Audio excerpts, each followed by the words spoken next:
Vote দিয়েলে? Vote দিয়েলে কই দেখি। কি খুশ। নাগরিকত্ব প্রমাণ। নাগরিকত্ব না, আজকের দিনে ওই আর কি কাউকে আগে যখন ভোটের নাম ছিল না, মানে ওঠে বয়স হয়নি, তখন মনে হতো কবে দেব ভোটটা। আর এখন এই ভোটটা দিয়ে আসার পরে আবার রান্না করতে হচ্ছে। মানে দেশ গড়ার কারিগর কারিগরের একজন।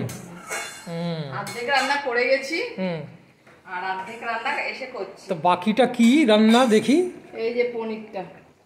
পনির? ও আজকে শনিবার বলে গেল। আর রোববার হলে সুবিধা হয়, মাছ মাংস কিছু একটা করে দিয়ে চলে গেলাম। শনিবার বলেই তো অসুবিধা। আবার রান্নার আগে একটু টেস্ট, নুন ঝাল সব ঠিক আছে কিনা। ঠিক আছে। আর এই যে রান্না হয়েছে, এই কি এই রান্না করে গেছি। আলু ভাজা,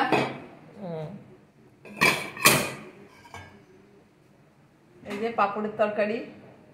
পাঁপড়ের তরকারি অনেকদিন অনেক পাপড় জমেছে, অনেকদিন পর করলাম এটা। তো আলু ভাজা একটু ছিল, আর পাপড়ের তরকারি করার সময় একটু পাপড় ভাজা ভেজে রেখেছি। হ্যাঁ, ডালের সঙ্গে যাতে খাওয়া যায়। আজকে তো একটু উল্টো পাল্টা হয়ে গেছে কাজের। এইটা একটু বিটের তরকারি। কিসের বিট? বিট? হ্যাঁ, বিট। আর এটা বিটের তরকারি, রংটা তো ইয়ার বিটের মতো হবে। বিটটা এখনকার সিজনের বিট না, অত লাল হয়নি। আর ডালা। আর এই যে টক আমের চাটনি। তো না, চাটনি না, টক। এবার সবাইকে খেতে দিই, হয়ে গেছে রান্না। সবাইকে ডাক। তুমি ডাকো। আর আমার এই সোনা বাবার খাওয়া হয়ে গেছে? মনে হয়। ও, এই জন্যই শুয়ে আছে গুবু বাবাটা।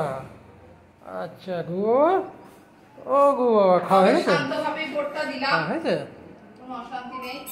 ভিড় ছিল এখন, সকালে গেলাম না এই কারণে যে ভিড় হবে। আচ্ছা। আর এখন গিয়ে দেখি ভিড়। মারা খুব ভালো ভোট দিয়ে এসছে, তখন ভিড় ছিল না। আচ্ছা। ওই টাইমে রান্নার জন্য, ঘরের কাজের জন্য, ঠাকুর এইসবের জন্য ওই টাইমটা গেলাম না। আচ্ছা। ওই টাইমটা গেলে বরং তাড়াতাড়ি হয়ে যেত। এখন ভাবলাম এই টাইমে সবাই স্নান করবে, খাওয়া দাওয়া করবে, তাহলে এই টাইমে ফাঁকা হবে। উল্টে গিয়ে দেখি এই টাইমে ভিড়। তবে খুব নিষ্ঠাভাবে ভিড়টা, মানে ভোটটা হচ্ছে ভোট উৎসব। এখানে কি মনে হলো? হ্যাঁ, ভোট উৎসব একদম। ভোট উৎসব মনে হলো। হ্যাঁ, বেশ একটা শান্তিপূর্ণ ইয়ে। শান্তিপূর্ণ। আর আমার এখানে উৎসব মনে হলো, এখানে ভোট মনে হলো না। চারিদিকে এত ফ্ল্যাগ, বাপরে বাপ, পাগল হয়ে যাবো। আচ্ছা, ঠিক আছে, ডাকি আমাদের সবাইকে।